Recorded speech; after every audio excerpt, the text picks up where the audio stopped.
અષાઢ વદ ત્રીજ હિંડોળા. સમસ્ત પુષ્ટિમાર્ગીય મંદિરો કરતાં નાથદ્વારમાં હિંડોળાની કેટલીક વિશેષતાઓ છે. આજે ડોલતી બારીમાં શ્રી મદન મોહનજી ચાંદીના હિંડોળામાં ઝૂલે છે, તેમજ શ્રીનાથજી જેવા જ વસ્ત્ર શૃંગાર ધર્યા છે. શ્રી બાલકૃષ્ણજી ગોદીમાં બિરાજે છે. સર્વ મંદિરોમાં શ્રી ઠાકોરજી હિંડોળામાં સિંહાસન ઉપર બિરાજે છે, જ્યારે નાથદ્વારામાં શ્રી ઠાકોરજી ચોકી ઉપર બિરાજે છે.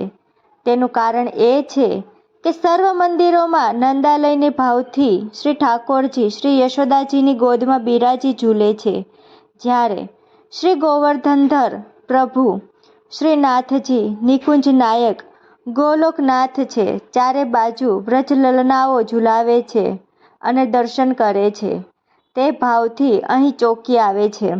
બીજું, નાથદ્વારામાં ભોગ સમયે હિંડોળામાં બિરાજી પ્રભુ ઝૂલે છે, જ્યારે બીજા ઘરોમાં સંધ્યારતી આરતી પછી ઝૂલે છે.